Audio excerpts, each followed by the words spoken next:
Toute personne a droit à la liberté de pensée, de conscience et de religion. Je savais que l'évangile n'était pas autorisé dans les tribus indigènes. Quand les villageois ont su que nous étions devenus chrétiens, ils ont commencé à nous attaquer.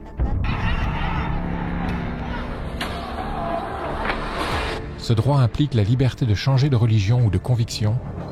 J'étais née musulmane, je suis devenue chrétienne. J'ai perdu ma famille et ma communauté. Mon mari m'a persécutée.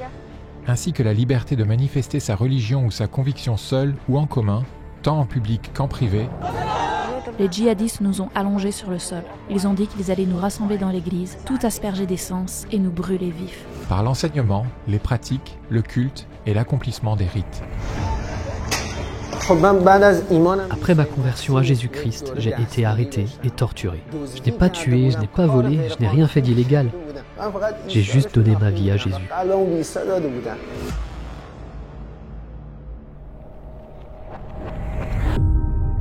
Chaque année, Portes Ouvertes publie l'Index mondial de persécution des chrétiens, un classement des 50 pays où les chrétiens sont le plus fortement persécutés et discriminés en raison de leur foi. Nous définissons la persécution contre les chrétiens comme toute hostilité à l'égard d'une personne ou d'une communauté motivée par l'identification de celle-ci à la personne de Jésus-Christ. Qu'il s'agisse d'une persécution violente, comme les meurtres, les enlèvements, les emprisonnements, ou d'oppression systémique, comme les discriminations et les privations, elle constitue une grave atteinte aux droits humains de centaines de millions d'individus à travers le monde. Actuellement, 365 millions de chrétiens sont fortement persécutés et discriminés dans le monde. Cela représente 1 chrétien sur 7. L'année passée, 4 998 chrétiens ont été tués en raison de leur foi, soit plus de 13 par jour. Le Nigeria reste le premier pays où les chrétiens sont assassinés à cause de leur foi pour la 10e année d'affilée. 8 chrétiens sur 10 tués dans le monde aujourd'hui le sont au Nigeria. Le dernier massacre en date est celui du Noël passé, où près de 200 chrétiens, hommes, femmes et enfants, ont trouvé la mort lors d'un raid de djihadistes et de militants Fulani entre le 23 et le 26 décembre 2023. 14 766 églises ou propriétés chrétiennes publiques, comme des écoles, des hôpitaux et des cimetières, ont été ciblées par des attaques. Par rapport à l'année précédente, ce nombre a été multiplié par 7. Les bâtiments recensés peuvent avoir été attaqués, détruits, pillés, endommagés, brûlés, fermés de force ou confisqués. 10 000 de ces bâtiments, selon une estimation minimale, sont en Chine. 4 125 chrétiens ont été ou sont encore détenus pour des raisons abusives. C'est la 3e année consécutive que l'Inde est en tête de ce classement. Les lois anti-conversion en vigueur dans 11 États indiens sont détournées pour arrêter les chrétiens sur de fausses accusations. L'Érythrée reste aussi tristement célèbre pour ses conditions de détention particulièrement dégradantes dans des containers à la chaleur étouffante le jour et glacés la nuit. 3 906 chrétiens ont été kidnappés, dont 3 300 au Nigeria. Même si les enlèvements dans ce pays touchent tout le monde, les chrétiens sont frappés disproportionnellement par ce phénomène. Parfois, des terroristes capturent des responsables d'église pour exiger une rançon à leurs fidèles. D'autres fois, ils ciblent les femmes chrétiennes pour les marier de force à des islamistes. C'est aussi le cas au Pakistan. Chaque année, des centaines de jeunes filles chrétiennes ou hindoues, de 12 à 25 ans en moyenne, sont kidnappées dans ce même but. Il n'y a pas un seul type de persécution. Dans chaque région du monde, les situations sont différentes et complexes. La persécution peut venir de l'État. Qu'il s'agisse d'un État totalitaire post-communiste comme en Corée du Nord, d'une dictature idéologique comme au Nicaragua, ou d'un pays où la charia est inscrite dans la Constitution comme en Iran, les libertés religieuses se trouvent restreintes par le gouvernement. Quand je suis venue à Christ, il y avait encore quelques églises qui acceptaient les chrétiens d'arrière-plan musulmans. Mais après quelques années, le gouvernement a commencé à menacer ces églises. Ils ont même mis des pasteurs en prison. Ils ont interdit aux chrétiens convertis de fréquenter les églises et ils ont fini par fermer la plupart de ces églises. Depuis lors, nous nous réunissons chez les uns et les autres, mais c'est très dangereux, car si un voisin nous entend, il peut nous dénoncer à la police. La persécution peut venir de groupes armés. Qu'il s'agisse de groupes djihadistes comme ceux qui opèrent actuellement en Afrique subsaharienne, ou bien de groupes paramilitaires idéologiquement opposés au christianisme comme en Colombie, ou bien même de cartels de la drogue qui s'opposent aux pasteurs et responsables religieux au Mexique, les chrétiens seront spécifiquement ciblés. J'ai commencé à ouvrir des églises de maison. Je savais que c'était dangereux car on m'a dit « soit tu travailles avec nous, soit tu travailles avec Dieu et on te tue ». La persécution peut également venir de l'extrémisme religieux, soutenu ou non par le gouvernement. Par exemple, en Inde, des émeutes d'extrémistes hindous se déchaînent contre les chrétiens et les musulmans, encouragés par le nationalisme religieux hindou dont fait preuve le BJP, le parti au pouvoir. Pendant la prière, des militants anti-chrétiens ont ouvert la porte et sont entrés en filmant. Ils nous ont dit « Qui vous a donné la permission de prier ?» J'ai répondu « Nous n'avons pas besoin d'une permission, prier est un droit constitutionnel. » La police est arrivée alors qu'une grande foule se pressait autour de nous.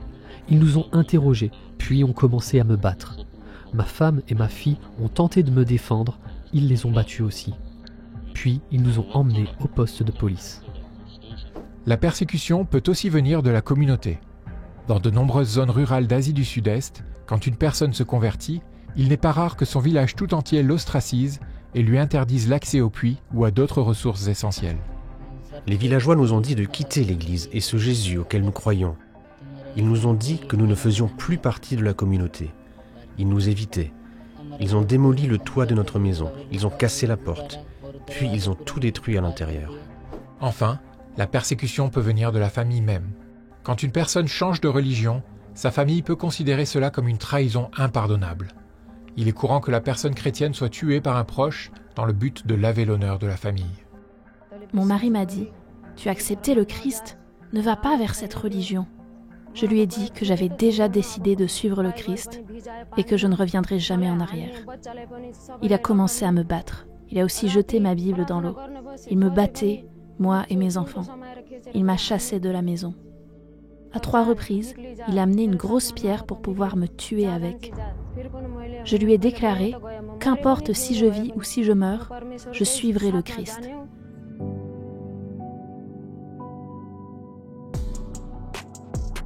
En 2024, dans quel pays les chrétiens sont-ils le plus fortement persécutés? Cette année, on recense 13 pays où la persécution a atteint un niveau extrême.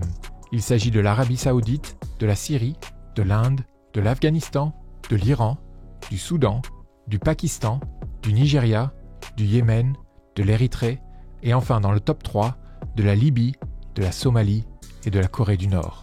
Penchons-nous un peu plus sur ces derniers pays. Numéro 3, la Libye. Cela fait 7 ans d'affilée que la Libye est dans la catégorie de persécution extrême de l'index. Le pays est depuis plusieurs années déchiré par la guerre civile. Les chrétiens libyens d'arrière-plan musulmans sont soumis à de très fortes pressions de la part de leur famille et de leur environnement social afin qu'ils renient leur nouvelle foi. Une grande partie de la population libyenne est constituée d'immigrés venant d'autres pays africains. Ils sont ciblés par les groupes extrémistes islamiques et le crime organisé. Ces groupes kidnappent les chrétiens et dans certains cas, les assassinent. Même dans la vie de tous les jours, les chrétiens d'origine subsaharienne sont harcelés et menacés par les musulmans extrémistes. Numéro 2, la Somalie. Ces dernières années, la situation des chrétiens en Somalie s'est encore dégradée. La violence contre eux reste très élevée. Des milices islamistes intensifient leur chasse aux chrétiens, visant particulièrement les pasteurs et responsables d'église. Le groupe djihadiste Al-Shabaab a déclaré à plusieurs reprises sa volonté d'éradiquer tous les chrétiens du pays. La société somalienne est très conservatrice, et la simple suspicion d'avoir abandonné l'islam pour le christianisme peut mettre votre vie en danger. Numéro 1, la Corée du Nord. La Corée du Nord garde sa place en tête du classement de l'index. Le régime de Kim Jong-un ne permet pas la liberté de religion ou de pensée. La pression est au niveau maximum dans tous les aspects de la vie, sans changement par rapport aux années précédentes. L'État continue de surveiller ses citoyens. Si des chrétiens sont découverts, ils sont déportés, eux et leurs familles, en camp de travaux forcés, en tant que dangereux ennemis de l'État. Ou bien ils sont tués sur place. Les rencontres entre chrétiens ne peuvent se faire qu'en secret. La loi contre les idées réactionnaires classe la Bible comme un livre banni. En posséder une est un crime qui entraîne une punition des plus sévères. Cela montre que l'État continue de considérer le christianisme comme une menace majeure. Un verset dit « La lumière brille dans les ténèbres, mais les ténèbres ne l'ont jamais vaincue. » Il est valable pour de nombreuses personnes dans le monde qui subissent la persécution. Ils sont persécutés uniquement en raison de leur foi.